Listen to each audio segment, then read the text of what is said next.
Uma Traça e hoje você vai viajar comigo pelo maravilhoso mundo dos livros. Eu sou a Aninha e hoje no Quase Uma Traça tem a resenha do segundo livro lido em janeiro, que é o livro de um autor que eu estava querendo ler há muito tempo, que é o Yasunari Kawabata, um autor japonês que foi Nobel de Literatura em 1988 e é considerado pela crítica literária como um dos mais importantes, se não até o mais importante autor da literatura japonesa do século XX. E o primeiro livro que eu li do Kawabata é A Casa das Belas Adormecidas, que é maravilhosa, não à toa eu escolhi meio que na paleta de cores da blusa. Por quê? Esse livro aqui foi citado pelo Gabriel Garcia Marques em Memórias de Minhas Tristes. Ele inclusive fala que ele se inspirou nesse livro para criar o livro dele. Eu gostar muito de livros que são indicados por alguns autores que eu adoro. E eu gostei muito. Memórias de Minhas Tristes foi um dos meus livros favoritos de 2023. E eu quis começar lendo este livro aqui, que o próprio Garcia Marques, que o Gabo indica. E, gente, eu gostei muito dessa leitura. A resenha que eu vou fazer aqui pra vocês é uma resenha de experiência leitora. O que eu acho importante frisar? Essa não é uma resenha crítica em que a gente vai ter uma análise técnico-científica a respeito do livro Belas Adormecidas. Por quê? A resenha crítico-científica, ela vai se debruçar sobre a obra do autor, ela vai ter lido outras coisas do autor, ela vai comparar a obra do autor com outras obras do mesmo gênero, com a mesma temática. E aqui eu vou falar da minha experiência com a leitura desse livro. Por isso que eu acho importante. Esse é um livro muito fácil de ser lido.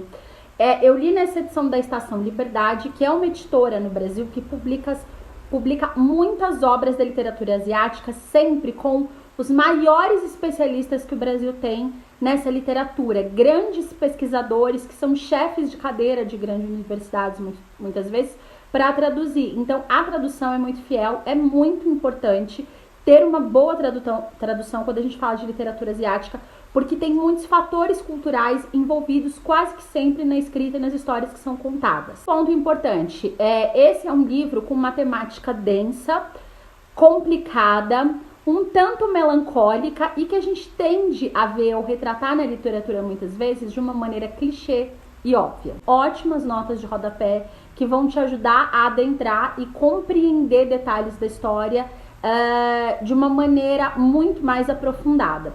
Fácil de ser lido.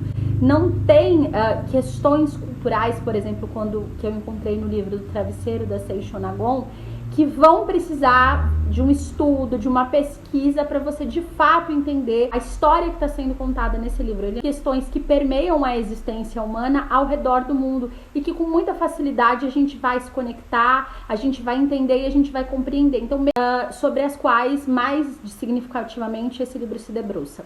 A principal, para mim, na minha experiência leitora, é o envelhecimento. As questões que a gente enfrenta quando o nosso corpo vai envelhecendo e não necessariamente a nossa mente segue esse envelhecimento.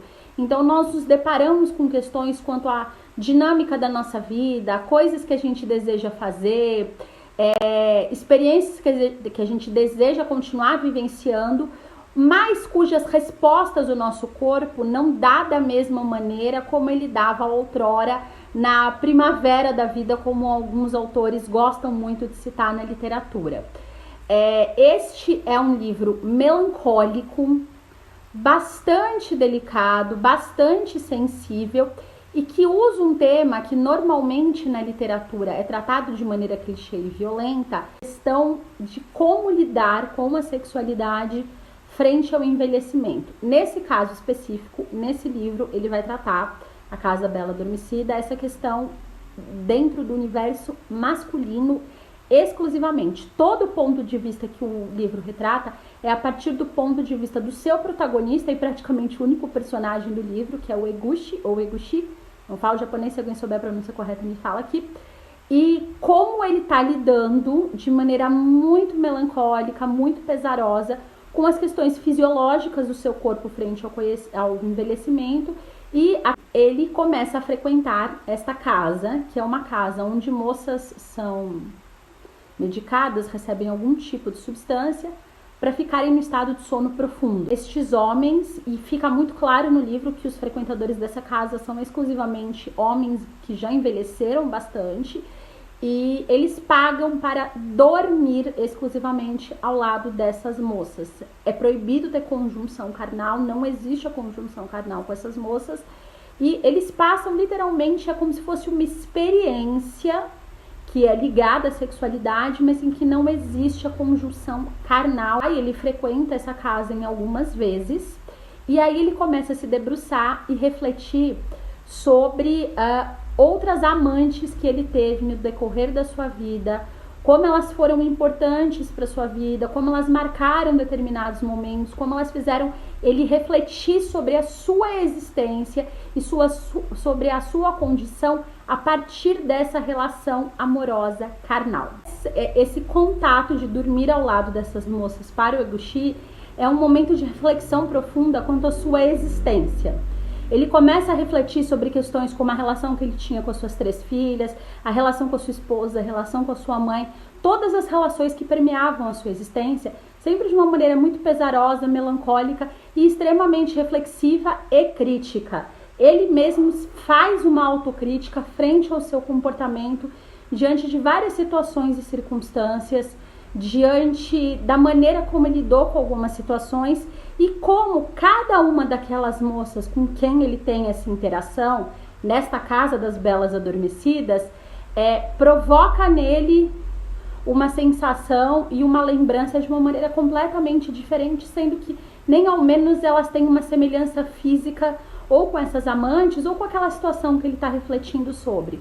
Fazem outros livros que tratam esse tema da sexualidade frente ao envelhecimento, ou até em outros âmbitos das relações humanas, não existe uma crítica nem direta nem indireta entre essa relação do Eguchi com essas moças, ou reflete isso. E eu achei muito interessante essa questão, porque normalmente quando a gente trata dessas questões ligadas à sexualidade, o juízo de valores é o que permeia, é o que norteia o livro, e não é o que acontece na Casa das Belas Adormecidas. Mais me impressionou, na minha experiência leitora, a Casa das Belas Adormecidas, foi o quanto um livro que trata de um assunto que é muito denso, que é difícil, e que inclusive eu acho que é difícil de ser escrito sem cair em um monte de clichês, ou numa banalização, ou até mesmo num juízo de valores extremo, em que só se trata do juízo de valores, em que não se trabalha outras questões e emoções envolvidas muitas vezes, e ele conseguiu transpor essas questões, e ele conseguiu ser um livro extremamente delicado e melancólico. Eu dei nota 8,5 para esse livro, pontuação aqui no Quase uma Traça de 0 a 10. E por quê? Eu não gostei das últimas 3 páginas do livro, o final que ele deu. Eu achei que aquele final mudou completamente o tom da história. O que a história tinha levando e continuando e fazendo, aquele final para mim não fez sentido nenhum com o resto do livro. Seu parágrafo especificamente, ele muda o tom e ele dá uma finalização para a história que parece que muda o que era a mensagem que o livro queria transmitir. E foi disso que eu não gostei, por isso que eu dei 8,5. Primeiro contato com o Kawabata, eu tive muito contato no passado com literatura, principalmente chinesa e japonesa. Eu quero ler muita coisa de literatura chinesa e japonesa esse ano. Então esse aqui foi só o primeiro livro que vocês vão ver aqui no Quase uma Traça. Inclusive esse livro não é meu, é um livro que eu peguei no Centro Cultural São Paulo. Foi um empréstimo da Biblioteca Provon